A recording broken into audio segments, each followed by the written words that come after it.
Th- Thank you very much for the kind introduction. Please put on your the headphones so you can hear the translation. So first, I must apologize for speaking in English, but I admire you for coming out for a lecture, first of all in English, and second, about statistics. Oh, that is very brave, very impressive. It's wonderful to be here. It really is. What an extraordinary privilege, and I'm so grateful to the organizers for inviting me. Okay, that's me. I used to be a serious scientist and write books on uncertainty in artificial intelligence 40 years ago, and doing Bayesian methods in clinical trials and Bayesian computation. And I did all of that for years, all that serious scientific work, until I think I had enough of it. And then I was really fortunate in 2007 to find a friendly billionaire. And this is my recommendation for all young people. Find a friendly billionaire who gives you lots of money to do what you want. And what I wanted to do was to start in communication and even performance about statistics. So I started making TV programs on climate change, the statistics of climate change. I started making a TV program about chance and about risk. Do people recognize that? The Winter Wipeout course, was that on Italian television? Anyway, it's some ridiculous program where you jump over big red balls and fall in the water. And of course, I had to be on it as Professor Risk. And finally, but this is, I think, only appreciated really for UK audiences, I got on this radio program, which is the peak of everyone's ambition in the UK, to get on this radio program where you choose the 8 records, music tracks, that you would take to a desert island. This is just the ultimate. There is nothing left to do after you have achieved this. And I've written some books, Art of Statistics, which has been translated into Italian and has sold very well. And this is my new book, The Art of Uncertainty, which covers lots of things. So it covers ideas of luck and coincidence and surprise and so on. And I can only talk about some of those things today. I want to talk about, I'm going to start by talking about bad science stories in the media. It is mainly it's not just the UK media. And then try to say why I think these happen. Okay, so the first one was a very boring study from Scandinavia, which said that we observed consistent associations between higher socioeconomic position and higher risk of glioma. Richer people were diagnosed with more brain tumors. So that was true, that's what they found. They said it could be just because richer people got better health care, went to see their doctors more, demanded scans, and they said that could explain it. But it got to the press office at the university, who reported to the journalists high levels of education linked to heightened brain tumor risk. Now, that's not what the study was about, but they thought it would make a more interesting story. And I think you can guess what happens next. By the time it got to the newspapers, it was why going to university increases the risk of getting a brain tumor. What? It's all that studying. your head warms up. So you get these ridiculous, stupid headlines, completely misleading. And in this case, it was really the responsibility of the press officers. Okay, here's another headline. Apocalypse warning. Insect population must be saved or life will disappear. The Guardian. More than 40% of insect species are declining. The total mass of insects is falling by 2.5% per year. Now, I am sure there is a crisis about insects. However, this particular study, I don't believe, was an unbiased review of the evidence. It was a peer-reviewed study, what's called a meta-analysis, where they put together data from many published papers, no original research.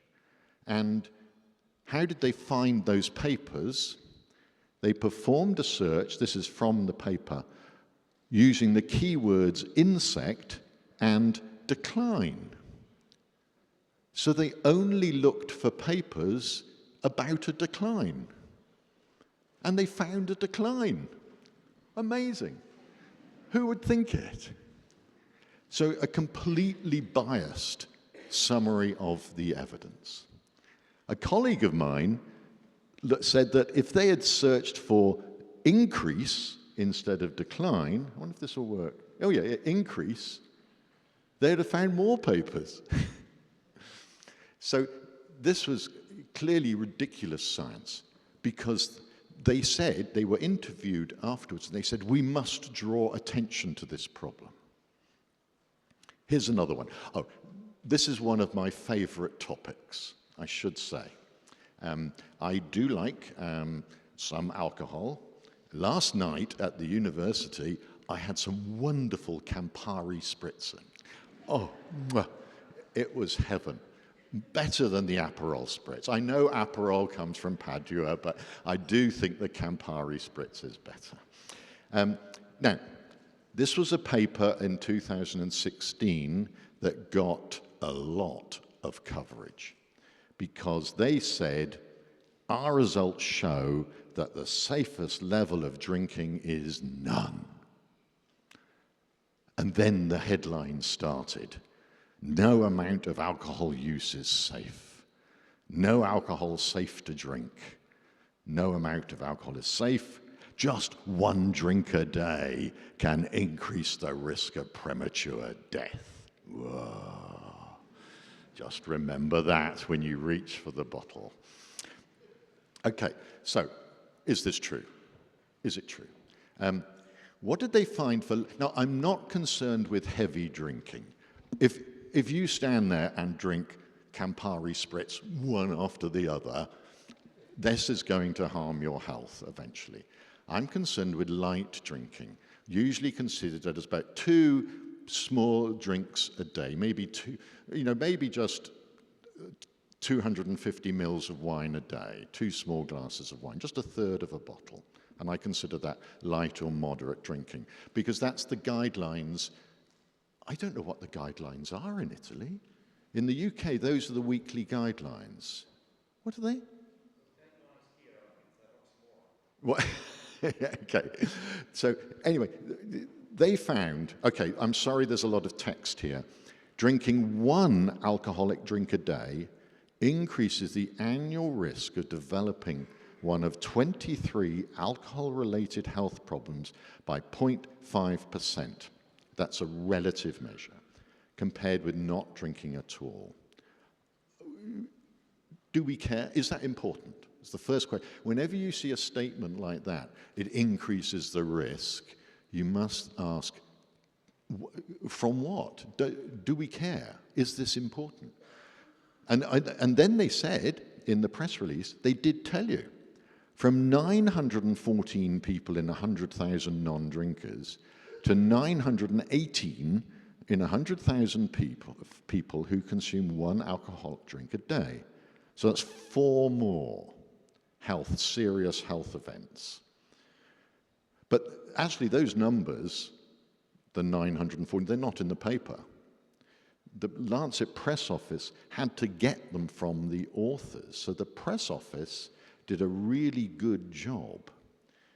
In spite of the Lancet guidelines saying for risk changes, you should give the absolute values rather than the relative values.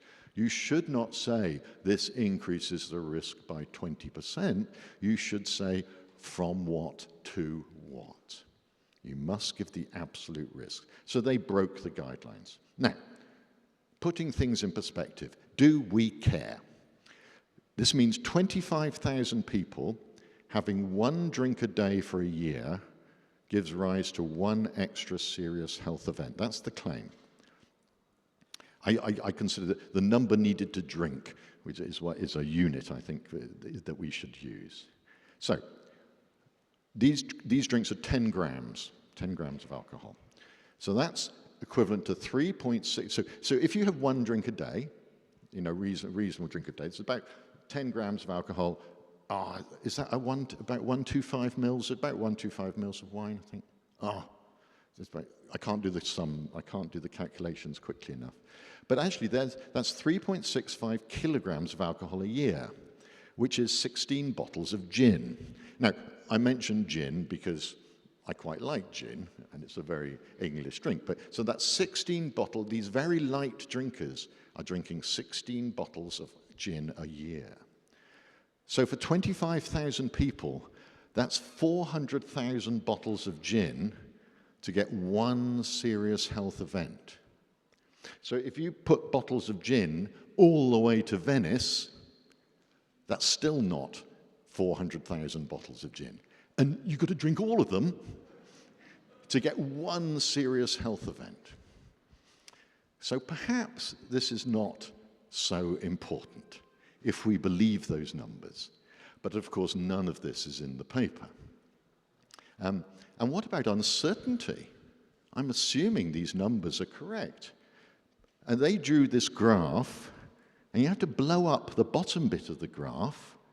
And when you do, you realize that this is the effect of 1 drink. They don't know whether it's positive or negative. The estimate is slightly above 1, but they really don't know. They're completely uncertain as to whether it's positive or negative. So they're not even confident there is harm at 1 drink.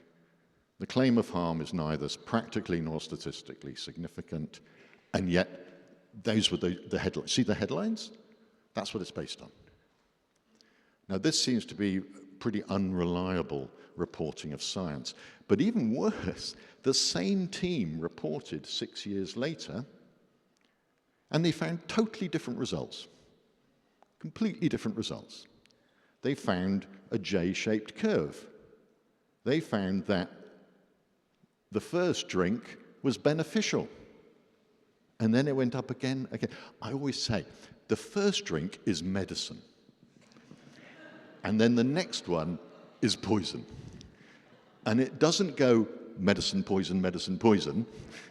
It goes medicine, poison, poison, poison, poison, poison. So, but, after 2 drinks, it cancels out. You're just where you started. And that's for all-cause mortality. So that's what they said. But it contradicted their previous analysis completely. It's J-shaped. Got no coverage. No newspaper headlines. I mean, I don't believe this either. I don't believe this either. And this is a better study, in my opinion. This was actually done by some colleagues in Cambridge. I think this is you see, look at how many authors there were. This is a lot of things. But it's based on 600,000 drinkers and getting the individual data together for 600,000 people. This curve, the one on the right is this curve that is, I think, really brilliant. There's lots you could say about that. This is the UK guidelines here. And this is all-cause mortality. This is risk for all-cause mortality based on 50,000 deaths. Now, first of all, this is ex-drinkers have really bad health. because they've been forced to give up drinking, usually. They've got about the same risk as really heavy drinkers. But this is the interesting one. This is non-drinkers, people who have never drunk. They've got high risk as well. They're very unhealthy on the average. They've got the same risk as really quite heavy drinkers, 3 times the UK guidelines. So that's nearly a bottle of wine a day. So why do lifetime non-drinkers? And I wouldn't say they've got worse health because they drink alcohol. I would say they don't drink alcohol because they've got worse health. A lot of people just, there's maybe religious reasons as well, but a lot of people don't like to drink because it doesn't agree with them. And I think that shows a certain, vulnerability, frailty, if that's the right word. So you can't conclude, oh, well, therefore we should drink. What you can conclude is that non-drinkers have bad health on the whole. But the crucial thing is that up to the UK guidelines, this is flat. And this is drinkers. So these are people who drink, and it's pretty flat up to UK guidelines. Maybe a dip, and certainly a dip for heart events, certainly a dip there. But there's really nothing happening. There's nothing interesting happening. So my conclusions are, for moderate drinking, your 2 glasses of wine a day, 2 small glasses of wine a day, there's no good evidence of either overall harm or benefit, maybe some trade-off, maybe some slight increased risk in cancer, but a decreased risk of heart disease. But we're confident that any overall harm or benefit is small. There is no big influence either way. And people may even, did you realize, they might even enjoy having a drink.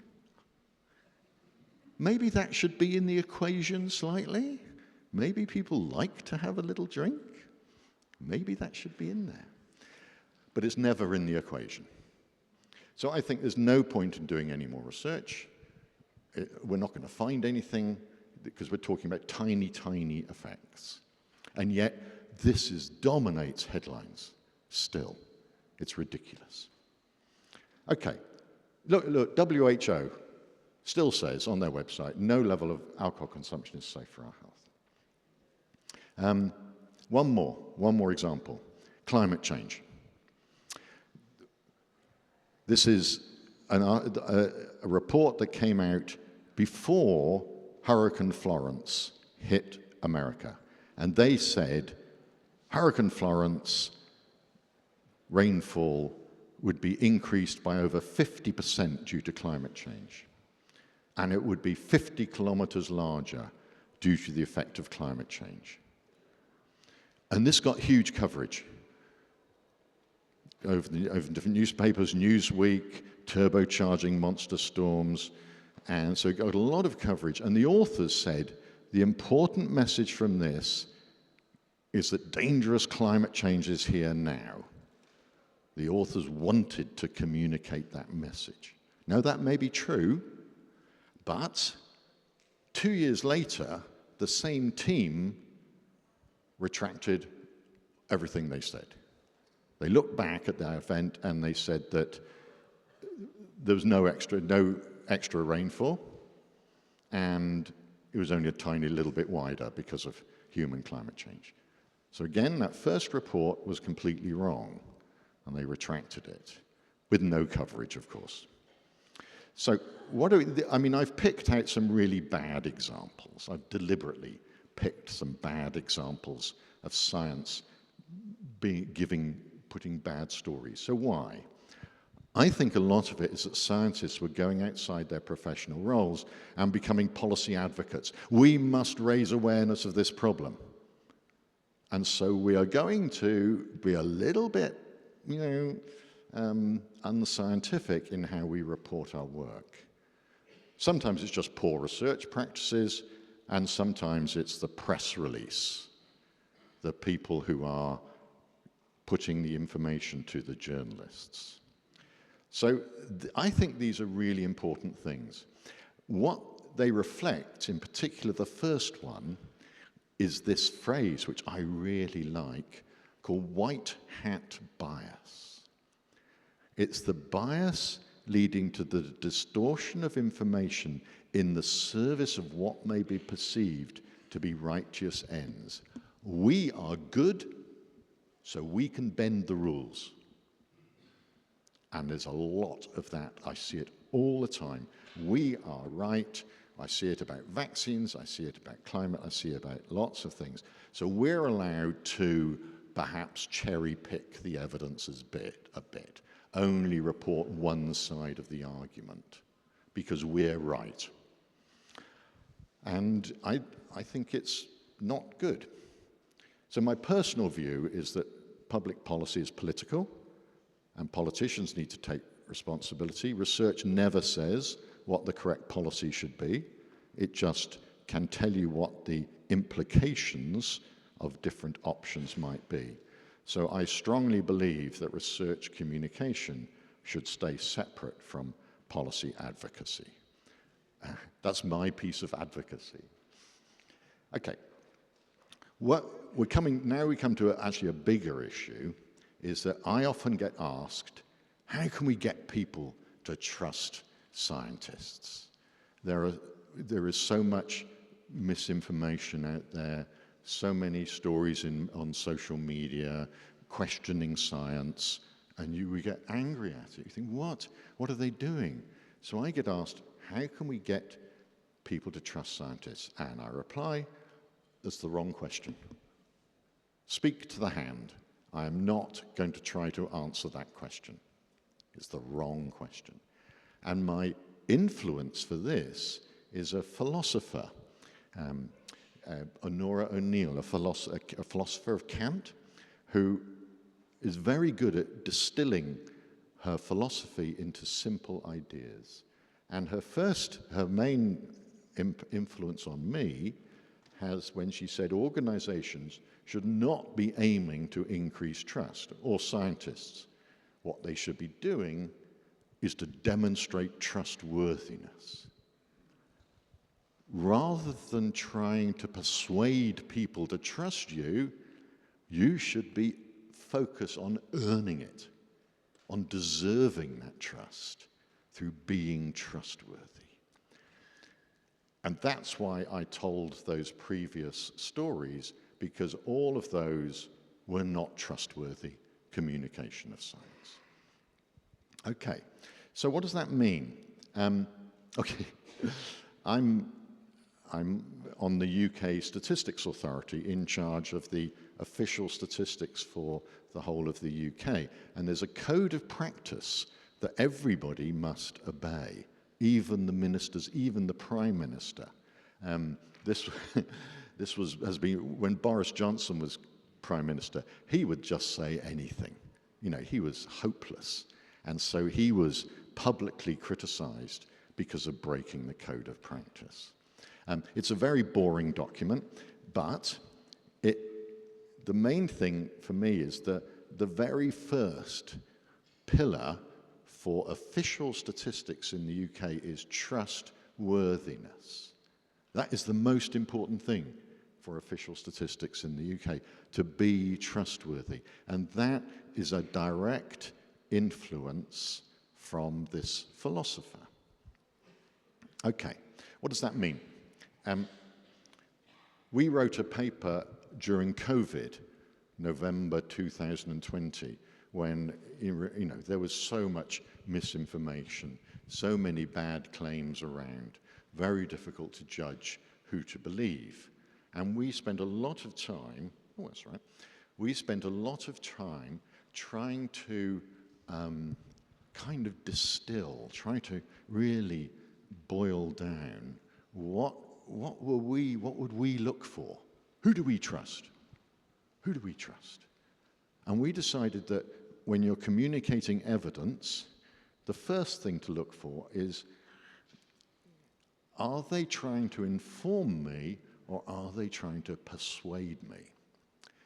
Are they trying to make me vote in a certain way or change my behavior or do something or think something? Or are they trying to empower me to make better decisions? It's a really simple choice, but it's very difficult.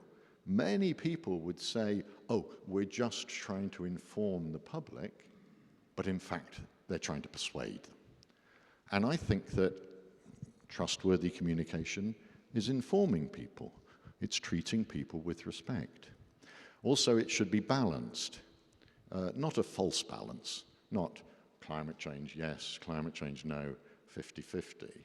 No, but it should acknowledge there are arguments for and against, there are winners and losers, benefits and harms. We should be upfront about uncertainty. We don't know. There's so much we don't know, and we should know about how good the evidence is. This should be communicated. And the final one is interesting, pre-bunk misinformation. I don't know how that would be translated. The idea is to try to preempt the misunderstandings, to say what the evidence does not mean. You cannot conclude this from the evidence. To try to stop fake news spreading, try to help stop it. These, you can't read all that, but those 5 ideas are now part of the counter-disinformation toolkit of the UK Government Communication Service. So they're seen, they're official of what the UK government should do to prevent misinformation. We put these into practice in April 2021. Remember, the AstraZeneca vaccine started being linked to very nasty blood clots, as VITT in people, and Macron said, "Oh, we shouldn't give this vaccine to old people," which was completely the wrong conclusion. It was one of the most wrong conclusions I heard during the pandemic. So, with 2 colleagues, we were asked to prepare the information to be used in the broadcast to the public on Wednesday. We only got the data on Monday, so we had incredibly hard 48 hours, and we produced this. It's a simple graphic. Well, it's not simple. It's as simple as it could be, but it couldn't be simpler. It couldn't be simpler. It looks complicated, but I know I can explain that to anybody if I've got a few minutes. Basically, on the left, you've got the benefits of the vaccine in terms of preventing admissions to intensive care. On the right, you've got the harms of the vaccine in terms of these really bad blood clots, serious harms. But we can't just weigh benefits and harms because they depend so strongly on age. It was, I don't think, appreciated enough during COVID, the vital importance with age. Someone who was 80 was at 10,000 times the risk as someone who was 8 years old. So you can see that for older people, 60 to 60, there were strong benefits, very little harms. You know, the balance was clearly, stick it in me. But as you got younger, the benefits drop very steeply because the direct benefits of vaccination to young people were very small. But the harms, and we showed this, went up. The harms went up quite strongly as you got younger. It was younger people getting these blood clots. So look, when you're under 30, the harms outweigh the benefits. And, you know, even 30 to 39 is not that different. And so Jonathan Van Tam, the Deputy Chief Medical Officer, this is complicated to show on television to a general audience, but he showed it and he went through it, treating the audience as adults who were interested, treating them with respect, going through it slowly, explaining it, and then saying, we're not giving the vaccine to people under 30 now. And everyone said, thank you very much. That was clear. No complaints. No media backlash, nothing. Everyone accepted it. For us, I think the real benefit was that everyone copied it there. Everyone copied the picture. There it is in Italian. Everyone copied that image because it could seem to be a good bit of communication based on a lot of experience. I think other people messed it up. A lot of these I really don't like. They really, I think, messed it up. Never mind. But the Italian one is very nice. So, I'm just coming near the end now. Communication in crises is slightly different.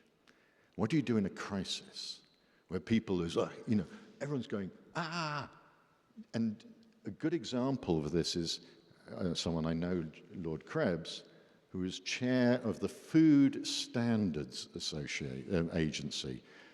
When he had disaster after disaster, there was foot and mouth disease, mad cow disease. The UK food chain was in a complete mess. One disaster after another. And he had to do all the public communication. And he worked out a set of rules, which I think should be written up on the wall of everybody doing communication.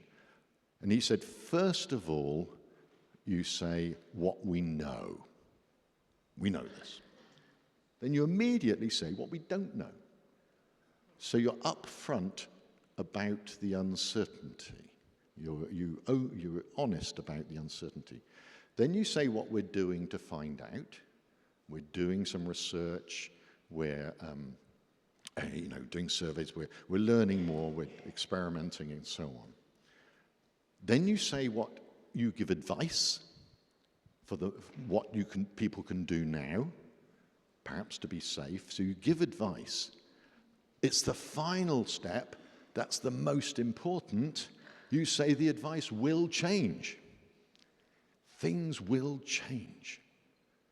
As we learn more, we will come back to you and the advice will change.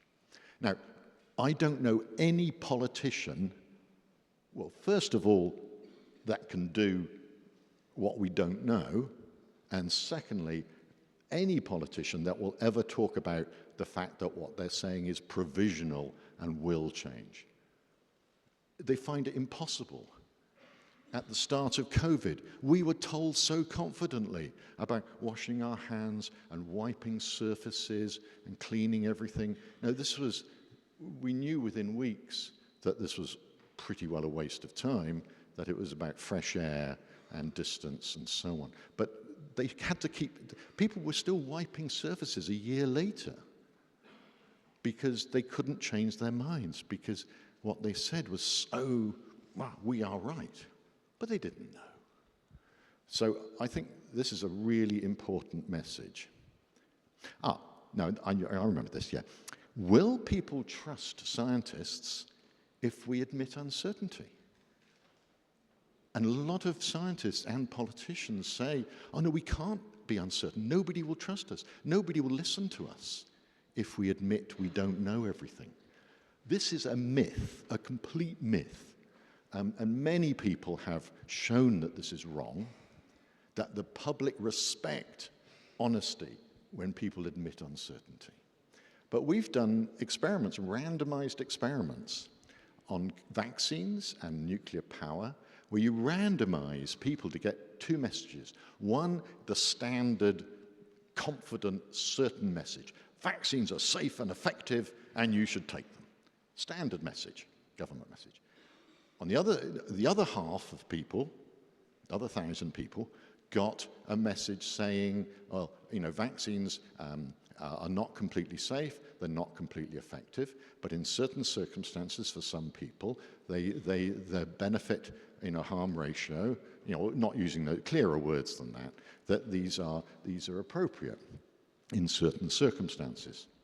So what happens is that, and then we ask people, do you trust the information? Do you trust this? Do you trust this? And what you find, of course, is that if you already thought vaccines were a good idea, and if you thought nuclear power was a really good idea, then the two messages, they're all fine. You trusted them. Doesn't matter what they said. You believed them. But that's not the audience that you're generally communicating to. Who you're communicating to are the people who are skeptical. And among the people who are skeptical about COVID vaccines, they believed the balanced message, the trustworthy message, more, they trusted it more than the standard vaccines are safe and effective. And it's the same for nuclear power. I mean, this is such a strong idea because it means that balanced, informative communications considered more trustworthy among those with more skeptical views. That means that if you do just go out and keep on repeating vaccines are safe and effective, you are decreasing trust in the people you are trying to reach. You're making it worse. You're making things worse by doing that. And for me, when I saw that, I thought, whoa, that is so powerful. And it makes sense as well. The standard message is decreasing trust in the group being targeted. So, that's some very boring, very boring list of serious conclusions, which, as I said, I feel quite strongly about this. Oh, I should, though, tell you a story about, I do a lot of discussion. In COVID, I did a huge amount of media work trying to explain things. And just before Christmas in 2020, I was on the main radio program, the Today program, probably about 4 million people listening or something. And I said that raised voices could spread the virus, and so maybe singing may be banned. And in fact, my choir, we had to meet outdoors with masks, 2 meters apart, to sing our carols. We did it, but it was quite a strain. And then I was feeling a bit naughty, so I said it might also be a good idea to ban family arguments, because nothing worse than over a Christmas dinner, all shouting at each other. It's a super spreader event, really dangerous. This was a joke to ban family arguments. And I thought that's all right. And an hour later, in the newspaper, Christmas warning, families could be banned from arguing to prevent COVID spread, according to a leading British statistician. Hey, my proudest moment to personally spread misinformation. I was very pleased with that. So thank you very much indeed. Thank you. This is brilliant, and we have time for a bit of chat. What we could do is I try to interpret the question that people may have in mind and see whether I do this all right. Otherwise, you tell me so. So one thing about the wine, interesting as it may, here has been a very vivid debate, and people went on TV, prime TV, and say, you should not drink, and people say, oh, drinking is good, as if it's a dichotomy. Exactly. The argument is in terms of, is it good for you or is it harmful for you? And I wanted to show it's neither. It's, it really has unbalanced. There's no evidence of an effect either way. And if there is an effect, it's so small, it doesn't matter. So it's a pointless argument, as you said, to say something either must be dangerous or it must be beneficial. No. It might just be fun. One of the issues is also that people take positions from the stance of scientists, even if they're not scientists working in that particular area. Yeah. So you go on prime TV, you are a very good scientist, a fantastic scientist doing some job, but you know very little about food or wine or chemist or whatever, but you utter your views in a public debate. So my question is, what do you think? Should trust people who are competent, but then people I know a little bit of neuroscience, little bit. I don't know nothing else. So what's competent? Okay, the English expression is stay in your lane. You know, if you imagine driving along, stay in your area that you know about. In Italy, lanes don't exist. Oh, yeah, but yeah. So stay in your lane, so stay in your area of expertise, and don't start going into other people's areas. Yeah, but they do. I know they do. And, and I suppose that's why in a conference which is concerned with misinformation, concerned with the way that science is mistrusted and misused, I wanted to turn that around a bit and say, sorry, it's the scientific community that must sort itself out, that must, in a sense, police itself to make sure that it's trustworthy. And some areas, like psychology, have been really trying to use an English expression, clean up their act, because there's been so much poor research, over-publicized, and they're making a real effort at doing that. Yeah, only for this, the CICAP, we are organizing this festival, should make you honorary member of this association, because this is exactly what we want to do. Yeah, but you mentioned also something else in your presentation. You mentioned the path between discovery, true or false, then press release, then journalist, and putting the blame on the journalist in a way. No. But there is a very strong association between what the press releases say and what the journalist, because poor guys, they have 4 hours. Exactly. In none of those was I blaming the journalists. I was not blaming the journalists for any of that, particularly. Some of the headlines maybe, yes, but because the journalists on the whole, I think, try to do a good job, but the press officers, who are the intermediary between the scientists and the journalists, they want to get their stories published. You know, they want to get the story in there, and so they can exaggerate. Should there be an ethical code of conduct for press release? There is in the UK. How much it's obeyed is another matter. Yeah. Okay. People who disseminate science after it's published are very good in writing articles which may interest the readers, but they cannot have the competence or the time to follow the entire literature afterwards. Yeah. So the story become nice stories, and they are never contradicted, even when new data come out.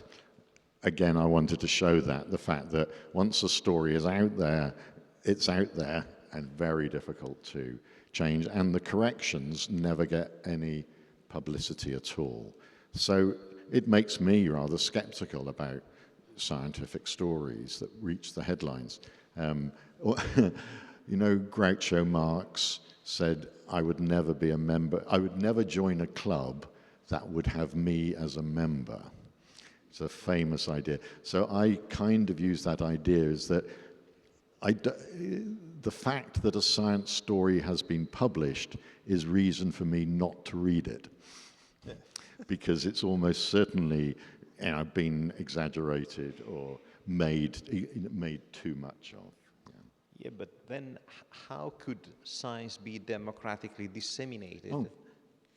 By journalists? Yeah, no, you do need the media, and I think that, again, the journalists tend to be very good. A lot of it is the press officers as well. I think it is a problem, because you do want science to be disseminated, and you want science not to try to educate, certainly, school children and the public, that science is not just a matter of new facts, that there's a lot of uncertainty, that the scientific method always explores uncertainty. The evidence is at different levels. Sometimes there's really good evidence, and sometimes the evidence is not very good. And these are skills that can be taught, and I think should be taught in schools, to assess how good is the evidence behind this claim. And I think this is what that should be in all the school curriculum. We're trying to get that into the British school curriculum. Because it's part, I think, of just being a citizen now, particularly when, you know, because we could say about journalists, but young people don't read newspapers and they don't watch the television, young people. So everything is off social media. That's where all their information is coming from. And then, you know, it's very difficult to police that. You can't control it completely at all. So you have to encourage people to be critical, not cynical, but skeptical.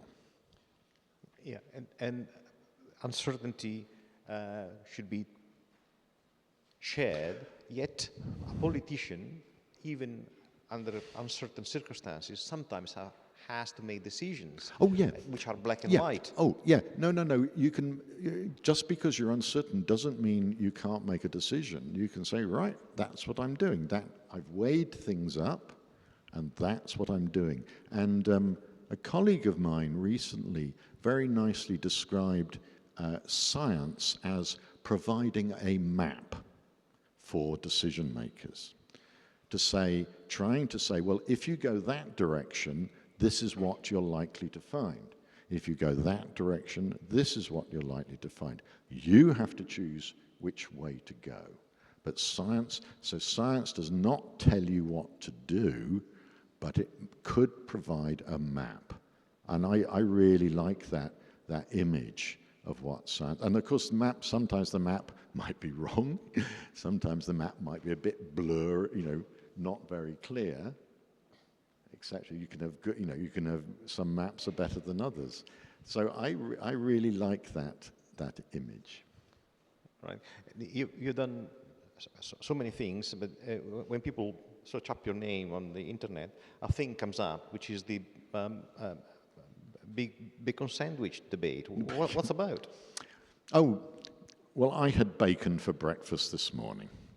So the bacon sandwich, I like bacon, but it is a carcinogen. I do believe that it is a carcinogen. So this morning I had 2 slices of a carcinogen. I thought that's all right. Because even if I had, the evidence is that if I had that every single day of my life, that amount of 50 grams of processed meat, it would raise my risk of bowel cancer by maybe 20%. But that's a relative change. Now, in fact, only 6% of people get bowel cancer. So roughly, if you have 100 people all eating that bacon every single day, stuffing in bacon every day, which I would never do, instead of 6 getting bowel cancer, 7 will get bowel cancer. And all 100 people have been eating bacon every day of their lives. Now, I think that even that's, for me, is a bit too high a risk.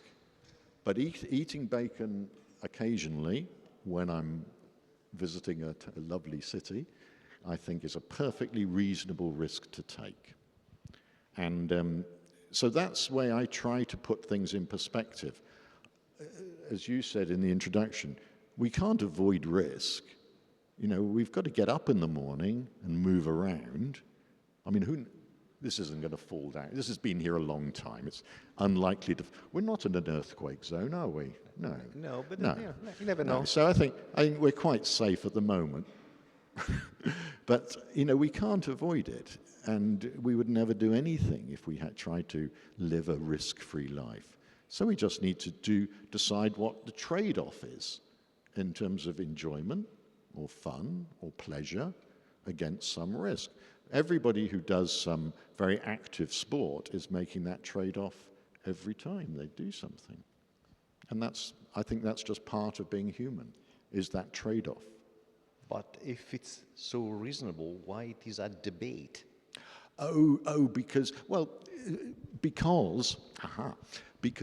public health people don't don't look at it at the individual level. They look at it at the whole population level. And if we took, would certainly change some of the processing methods for bacon and sausages, we probably could reduce the number of cases of bowel cancer in the country. And so what they are trying to do is to have an effect at the whole population level. So the slight paradox is that it can be completely rational for people to tell you not to eat this, and it can be completely irrational to ignore them completely on your rationality. And nobody is wrong, because you're operating from a different perspective. Your values are different. What you're trying to optimize is different. In this environment, quite often we discuss the consequences of, say, open access policy for scientific publication, and the fact that sometimes you have poor science because you pay and blah blah blah, and predatory issues. However, you showed one not so very good paper from Lancet.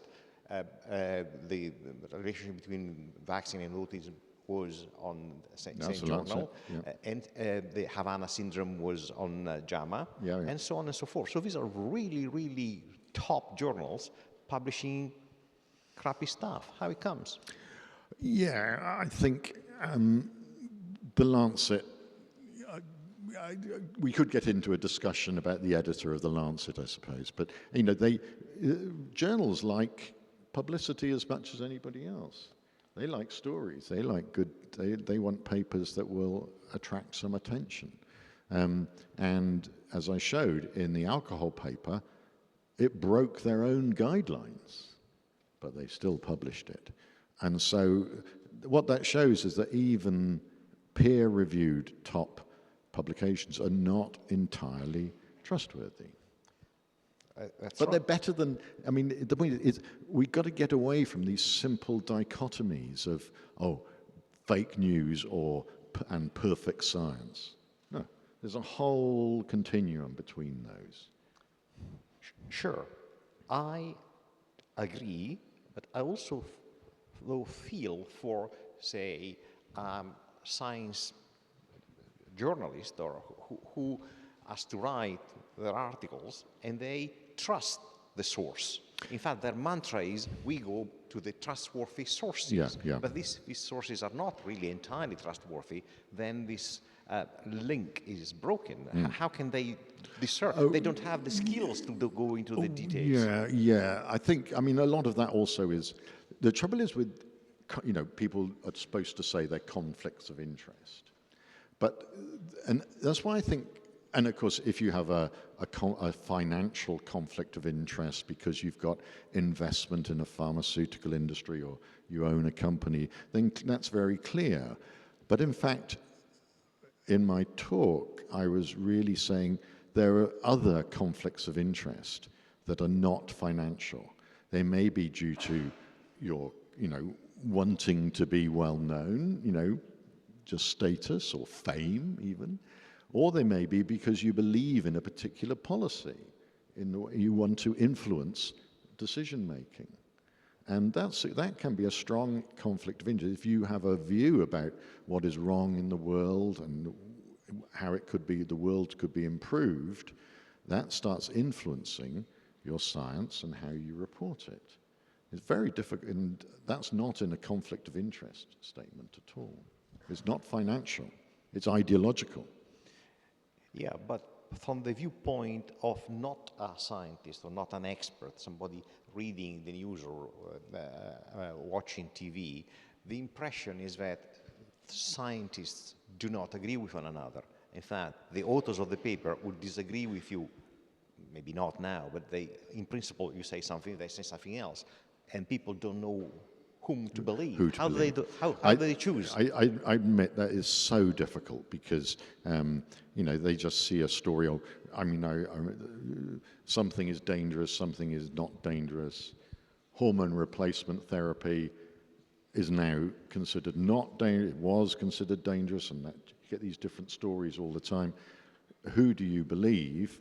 I think that is a real challenge because you need, I think, a lot of experience and skills to work out who do you believe. And I don't think I've got a simple answer for that, but because it's a general problem, who do you believe in politics? Nobody. Yeah, well, exactly. And we don't want to get to that stage in science. So this is a general problem of being human in society, is trying to work out who do you trust. And we can sense it in some ways. Unfortunately, you notice nowhere did I talk about empathy, about trusting people who you feel are concerned for you. I don't like that. Is often considered in this discussion. I think it's really bad. We had an event 2 years ago here called Against Empathy. Oh, yeah, yeah. In England, I'd say against charm. Now, I don't know how would that translate, because I know in Britain we've had so many people who sounded so convincing, so open and everything, and yet they were not trustworthy. Tony Blair was my example for that. Yeah. But remember, then I think it's one of the follow-up from Star Trek. There was a planet of the empaths. It was a very sad planet. These people are really crying all the time. They're very sad. So empathy was not very good. Exactly. Empathy was not very good. We are almost closing. Let these people go. Yeah, it's time to round off. I just want to stress and underline the fact that at the beginning, David said that he had a little spritz, but not with with Campari, because he feels that he is a very distinguished drinker. However, we all have a spritz now, but with Select, the Venetian spritz. Right, okay. It has to be. All right. Okay. All right. All right. Okay. Let's thank David Spiegelhalter once more, please.